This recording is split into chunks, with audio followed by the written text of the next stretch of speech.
I'm now going to show you what it looks like to have presentation skills and to make a presentation. And you're saying, Ron, when will I ever need presentation skills and why would I ever need to make a presentation? To which I say, everything you say is a presentation. Whenever you're talking, even if it appears like you're sharing something, you're making a presentation. Even if it's just you're saying, hello, how's it going, neighbor? That is a presentation. What is your skill in presentation? And how can it make you a better in social situations, make you a better employee, make you a better business partner, make you a valuable asset to any company, a valuable asset to any group or organization? And how can it make your relationships better? So let's recap yesterday before I was cut off. The fundamentals of being persuasive and making presentations. The first thing is you'll always find yourself in situations where you have when someone is not on your side and you want them on your side. Whether it's an angry customer, whether it's you're in a quarrel or you have an argument or whatever the reason is, you want to get them on your side and you want to make a presentation. And you're saying, why would I ever need to make a presentation? I'll just make an argument. Well, an argument is a presentation, and your ability to communicate with people is a presentation. You're showing your writing on your social media, you're making a post, you're presenting information. How can you present better? And how can you get people to your side of the ideas, to buy into your ideas, to buy into you as the person that you are? So let's go over the situation is when you're dealing with a customer. The situation yesterday was that she was dealing with a customer, and the difference between having these communication skills and having no people skills is either 60% of the people get angry and cancel their membership in that particular situation versus 20 to 30%, and it's a huge drastic improvement. So the fundamental things we went over was expectation management. You must manage what you expect of yourself. You must manage what you expect of other people. Don't allow people to mismanage your expectation so that you already go into it, into any conversation with a handicap because you think it's going to go bad when it's actually going to go well. And you must manage what they can expect of you. You must add value and you must iterate that value. You must convey that value in the communication. Frame control. You are controlling the frame. The frame is the way the interaction and the communication is perceived, the way the value is perceived. What's your ability to manage the frame, control the frame so that it's perceived in a positive manner, it's perceived in a manner that is a benefit to them. They must perceive the communication so that's a benefit for them. What's your ability to tune in to their favorite radio station? And everyone's favorite radio station is WII-FM. What's in it for me? And then master your tonality. Tonality is a huge chunk of your communication. In fact, in ratios, 70% of your communication is based on your body language, which is why I love doing videos, because you can tell I'm genuine and I'm the real deal. 30% of that communication is tonality, and 7%, 7 or so percent, is the words that you say. If the words that you say are powerful, and they are very powerful, tonality is that much more powerful and important. So let's go over the techniques now. I'm gonna check my notes here so we can go on track. I have about 7 minutes to show you. I'm gonna show you what it looks like to make a presentation skill. So everything is a presentation, right? In a sales cycle, in a cycle where your goal is to get a transaction, it's a negotiation. They're looking for something and you're able to provide them something, but you have competition. So what makes what you provide valuable to them? That's called the sales cycle. And we're gonna skip that for now, but I am gonna introduce it to you later on. But let's go over techniques. In the situation yesterday, the person that introduced this topic, the company raised their price, and so she had to call all their customers and clients and say, hey, we raised our price, but we want you to keep the contract. How do you do that, and how do you make it so people don't cancel their contract, and in fact, people renew their contracts? I'm going to get you from a place where people start canceling your contract to a place where they can't wait to sign up again. How do you get to that place? It's called presentation skills. It's called the skills I'm going to teach you right now. So number one thing I want you to master is to master the skill of leaving voicemails. Leaving voicemail is essentially you're making a presentation. It's all just presentation. The reason why it's all presentation is because you don't have an interaction. It's a one-way thing. Just like I'm doing in this video, it's a one-way thing. You think I'm talking to you, but I'm actually looking at the little tiny little hole camera on my phone. So your ability to leave a voicemail, I'll show you what a voicemail looks like. But let me give you some strategies, some techniques that you will apply into your presentation. And I'll give you a voicemail scenario and a scenario where I'm talking to someone. So the thing is that you must tune in to what's of value for them, what's in it for them, how is it of value for them, how can it make their life better, how can it make them survive better, and how can it make their relationship, their sex life better. It's only one of those things. How can they survive better, and how can they have better sex? This is all what people or humans are gravitated towards. And whether it's saving money, whether it's making more money, which is why the financial industry is a booming industry, especially if you're in YouTube. If you talk about finance, you're going to get lots of ads because people are very much into better survival. Add value. You must iterate the value in the presentation. In the presentation, you have to demonstrate the value. You must communicate to them what the value is for them all the time. All the time you're communicating the value to them. You must have the ability to make contrasts. For example, contrast is I call it contrast conditioning. If someone, for example, if you were to introduce a product as it's a regular people pay $130 for this, but as a member you only pay $65. Now they see the value, the first number that they hear is $130, but now their value perspective of this product is actually really high. It's $130. Wow, but I'm only going to pay $65. Now it doesn't matter whether the actual value of something is completely subjective.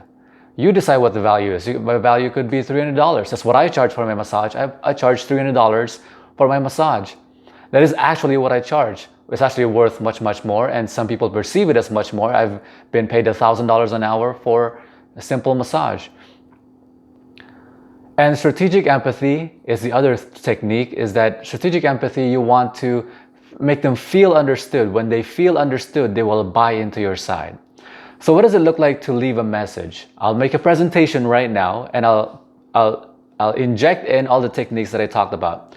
I want you to watch my tonality. Tonality is the key thing. The introduction has to be a friendly tonality, as if they're your best friend. And then you want to inject words, hypnotic words like just. And you'll hear me say this in my presentation. Just minimizes the thing you're about to put after it next. The other technique is the word actually. Actually makes the thing you put after it, any word that ends with ly makes the things that said after it, minimizes it. And the word because is a very influential word. Anything you put after because gets them to pay attention and consider it as reason. Even if it's unreasonable, their brain says because blank, they're going to see it as, okay, let's pay attention, this is a reason. Okay, your logical mind is going to be engaged. So just, any words with ending with ly is influential. Because, and then you want to create price conditioning and scarcity. So let me get over the voicemail now. Hey John, this is Ron with, let's say what my company is, Massage Las Vegas. Hey John, this is Ron with Massage Las Vegas. Hey, I'm just giving you a quick call to let you know that we changed our prices for our company. And regular members actually now are paying $130 an hour for regular massage. But because you're a member and because you have a contract with us, we have a really special deal that's going on. Your prices don't actually rise. You still keep paying the same. You're grandfathered in the old price. Nobody gets this. You're the only one that's going to be getting this. And so you're going to be grandfathered into the old price. Instead of paying $130 for regular massage, you're getting it for $65. And it looks like your contract is expiring. So in order for you to be grandfathered in, go ahead and give us a call back right away so we can get you signed up. This deal only lasts for next couple of days, and we want you to be grandfathered in. I'll talk to you soon, John. Bye-bye. So did you see, I exceeded my time limit. I usually just do videos for 10 minutes, but let's go over that. Let's go over my presentation. My introduction was a friendly, as if your best friend was leaving a message. And it's all about tonality. It's not about the words that I said, it's about tonality. Hey John, this is Ron. Hey John, this is Ron from Massage Las Vegas. Hey, I'm just giving you a quick call. I could transition immediately.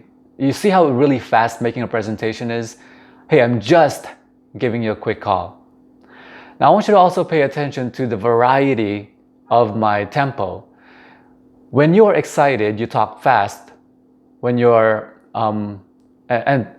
talking fast creates excitement, but talking fast all the time appears lack of. It makes you look like you're not confident. So you want to vary your tempo, and also you want to tap. If you're face to face, you want to vary your tempo based on their tempo. It's called mirroring and matching. So actually, because you're a member, anything after the word ly is influential and persuasive. And because you're a member, and actually our company has just raised the price for regular massages, but because you're a member and you have a contract with us, your grandfathered into the old price, and it's a really special deal that anybody else that's going to be signing up for the new membership will be paying a higher price than you are. But because it looks like here that your membership is about to expire, your contract with us is about to expire. So if you want to get grandfathered in, what I'm doing here is scarcity. I price conditioned. I made the individual see that the actual value of this is $130, but what they're going to pay for it is much, much less than that. So now they have an imagination of the value of this thing, and then what they're actually paying for is much, much, much lower, and they see it as a value. What I built in was scarcity. Always build in scarcity, because people act on scarcity.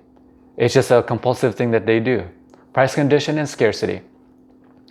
This deal is only lasting a couple of days for regular contract holders, and for you to be able to get that price locked in, the grandfathered in price, I want you to call me back right away. Here's my number, and I'll talk to you soon, John. And you want to end it on a good note. Does that make sense to you? Now, one more thing. What if you're not leaving a voice message? What if you're talking to them person to person? So the sales cycle is a little bit different, because you don't want to just say, hey, my name is Ron John and I am a blah, blah, blah, make a presentation. No, you want to interact with them. You want to have a conversation. And the only difference here is that before you make a presentation is one part of the interaction, the sales cycle. There's some steps you want to make before that. You want to make an introduction about yourself. When you make an introduction, just say your first name, something memorable. Don't say your first and last name. Don't use jargon. Don't use jargon for your industry. Talk in the language that they speak. Have a friendly tonality. Hey John, this is Ron with Massage Las Vegas. Like a friend. A friend tonality, even though it's completely professional. What you say is professional, but the tonality is like a friend, like a best friend. And the difference is that you want to qualify. So introduction, qualification before you make the sales. Hey, what brings you in here? What information can I help you on? Okay, it looks like you're looking for this, and we definitely have that. Have you already looked at different places before this? So now what you're doing is you're gathering information so you can qualify if they're a fit for you, for your company, for your product, your service, your idea. And then you make the presentation, and then you close the deal. And that's what that looks like. What does that look like to you? What information did you get? Share this with other people. Leave a comment below. Tell me what you think. I'd love to get your thoughts on this. How can this help you with your business, your employment, your relationships, your persuasion skills? Just because actually price conditioning, managing expectations, what else is there? Tuning into their favorite radio station, WIIFM. Moms know this really well. you tune in to what the kid wants, because what the kid wants is what the kid wants. All right, I'll talk to you tomorrow. Bye-bye.